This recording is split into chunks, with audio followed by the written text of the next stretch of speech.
donc une immigration des Réunionnais ici en France. Et donc déjà, on voit dans le film que justement, cette immigration qui a été organisée par l'État français, par Michel Debré, etc., ben, en réalité, ce but-là était derrière de maintenir justement la Réunion sous le contrôle colonial de la France. Et justement, à cette époque, la France, elle craignait quoi? Elle craignait que dans ces années 60-70, il y ait un mouvement indépendantiste, autonomiste fort qui apparaît à la Réunion, vu le contexte social et économique compliqué et la croissance démographique importante du peuple réunionnais. Donc, qu'il s'agisse du Boumidon ou encore des enfants de Marqueuse, on voit que ça rentre dans le cadre de la politique coloniale de l'État français, qui est d'acculturer le peuple colonisé pour le maintenir sous sa domination. Faire en sorte, en réalité, que le peuple colonisé ne connaisse pas son histoire ni sa culture, faire en sorte qu'il s'assimile à l'histoire du colonisateur, qui est ici la France, en lui disant, par exemple, on a vu dans le film, que ses ancêtres étaient des Gaulois. Donc, au début du film, il est dit aussi que ceux qui partaient en France, eh bien, ils étaient bien vus. C'était pour l'entourage de la personne comme une forme de réussite. Mais par contre, comme il est dit également, quand la personne voulait revenir dans son pays, à La Réunion, eh bien, son entourage voyait ça comme une forme d'échec. Donc, on voit ici qu'on présentait la France comme un Eldorado, un endroit rêvé, où justement le Réunionnais devait y aller parce que c'était un modèle de réussite. Donc, dans cette politique, on voit le contrôle de la démographie du peuple réunionnais, ben, l'État français, comme il est dit dans le documentaire, a commis des crimes contre l'humanité à l'encontre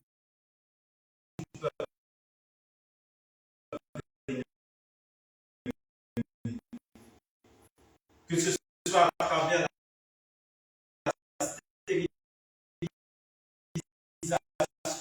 et l'avortement forcé. En France, l'avortement et les moyens de contraception étaient limités. C'est également la déportation des enfants réunionnais dans la Creuse, où justement entre 1962 et 1984, il y a eu plus de 2000 enfants réunionnais déportés dans les campagnes françaises. Donc ici, quand on voit par exemple l'enclavement des naissances au sein d'un peuple et la déportation d'enfants d'un peuple vers un autre pays, et bien, à travers le droit international, on voit ici que ce sont deux critères qui font partie du crime de génocide. Mais évidemment, l'État français ne reconnaît pas jusqu'à l'heure le fait d'avoir commis ce crime contre l'humanité. Même s'il y a des personnes qui ont déposé plainte auprès des juridictions françaises, tout ça. Donc l'autre point important également qu'on voit ici dans le documentaire, c'est que le problème vient aussi avant tout des politiciens réunionnais qui vont laisser faire cette politique d'immigration menée par l'État français, car au lieu de chercher à résoudre des problèmes relatifs au chômage,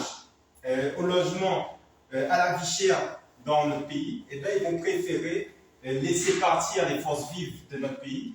Comme ça, en fin de compte, ils font juste gérer la Réunion, mais sans vraiment apporter des solutions concrètes aux problèmes. Mais du coup, le problème ici, nous, notre vision par rapport à ça, c'est que le problème, ce n'est pas de partir en France ou dans un autre pays en tant que Réunionnais pour se former ou travailler.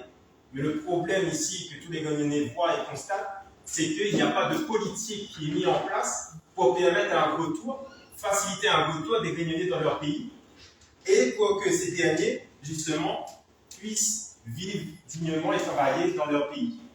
Donc, on voit qu'il y a ceux qui veulent revenir à la Réunion, mais quand ils font leur demande de mutation, etc., ben souvent, c'est un avis défavorable. Et après, il y a ceux, justement, qui ont peur de retourner aussi, vu qu'à la Réunion, il y a des problèmes socio-économiques qui font que les personnes préfèrent rester ici, et après, il y a d'autres contraintes aussi. Mais le problème, on voit ici, c'est que c'est tout un système qui est mis en place, qui est justement de faire croire aux Réunionnais que l'avenir est meilleur ici, de quitter son pays. Et après, il y a tout aussi un système qui est mis en place pour que ce dernier ne puisse pas revenir dans son pays et contribuer au développement de la Réunion. Donc, c'est pour ça qu'à Kaobuntu, notre organisation panafricaine indépendantiste, nous sommes pour l'indépendance de notre pays.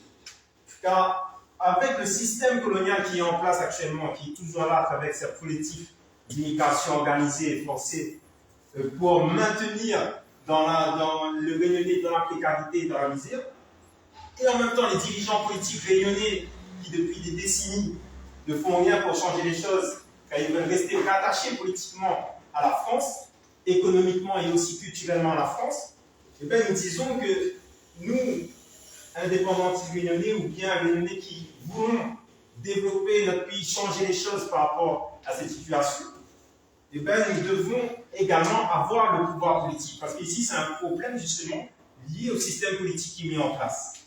Nous devons avoir le pouvoir politique afin de mettre fin à ce système colonial français et mettre en place un système qui irait dans le sens et la défense des intérêts des Réunionnais, où le problème du chômage, de la vie chère, du logement et d'autres encore seront résolus. Construire une réunion où le peuple réunionnais pourra travailler et vivre dignement dans son pays, sans attendre la retraite pour pouvoir y retourner définitivement. Et pour atteindre cet objectif, il faut que le peuple réunionnais soit souverain, c'est-à-dire que son destin ne se joue plus à l'Assemblée nationale à Paris ou à l'Élysée ou dans d'autres institutions ici en France, mais que son destin se joue dans son propre pays et que le Réunionnais ait le pouvoir justement de changer les choses concrètement à travers des organisations réunionnaises. Donc, c'est pour ça que nous disons aussi que, comme il est dit dans le film, à un moment, ça parle du génocide par substitution que nous subissons à La Réunion, comme les frères et sœurs des Antilles. Et ce génocide par substitution, c'est à nous aussi de ne pas l'accepter, de lutter contre ça, de ne pas être fataliste et de nous dire que nous pouvons changer les choses en décidant justement de nous engager politiquement pour l'indépendance de notre pays, parce que nous, à Kaubuntu, la vision que nous avons par rapport aux différentes problématiques de notre pays, c'est que cela peut changer si enfin le Réunionnais sera souverain chez lui, aura son destin entre ses mains. Donc ce film montre également l'importance pour un peuple de connaître son histoire, d'être ancré dans sa culture et de ne pas avoir honte de son identité. Car c'est par la connaissance de soi, comme on le dit souvent à Kaubuntu, et de son ennemi, qu'un peuple aura la volonté de se libérer et d'être souverain. Et dans le film, justement, ça fait plusieurs fois référence aux racines, à l'histoire, à la culture, le fait que le Réunionnais, quand il arrive en France, il ne connaît pas son histoire. Il pense que son histoire, c'est la France, tout ça, parce qu'il y a eu toute cette politique coloniale qui a été menée sur le terrain éducatif. Donc c'est pour ça que nous disons aussi à Kaubuntu qu'il faut faire une éducation populaire, faire en sorte que les Réunionnais connaissent leur histoire, connaissent les empires marrons, connaissent nos ancêtres qui sont battus contre le système esclavagiste et contre d'autres formes d'oppression, et que enfin nous soyons fiers aussi de notre histoire, de notre identité, et que nous mettons ça en avant. Donc nous, les Réunionnais de la diaspora, qui avons des compétences, des talents, l'envie de résoudre des problèmes qui touchent notre peuple, eh bien il est nécessaire pour nous de rentrer par la suite dans notre pays, même si la situation est compliquée sur place, car, comme on le dit souvent, on ne pourra pas changer les choses en restant ici. Ici, c'est juste un passage où on va se former, acquérir des compétences dans différents domaines, mais le but après, c'est bien sûr trouver les moyens pour pouvoir rentrer au pays et ensuite essayer à travers ses compétences, ses talents, de contribuer au changement politique, économique, social dans notre pays. Donc, comme j'ai dit justement, j'ai parlé de l'importance d'avoir le pouvoir politique pour mettre fin au génocide par substitution qui se déroule dans notre pays. Et pour finir, justement, nous les Réunionnais et les Réunionnaises, en fin de compte, nous devons justement mener ce combat-là à travers déjà, dans un premier temps, la connaissance de notre identité,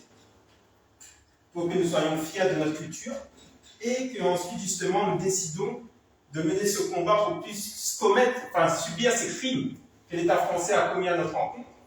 Et quand on parle de réparation par rapport que ce soit justement l'esclavage, là par rapport aux enfants de la creuse, etc.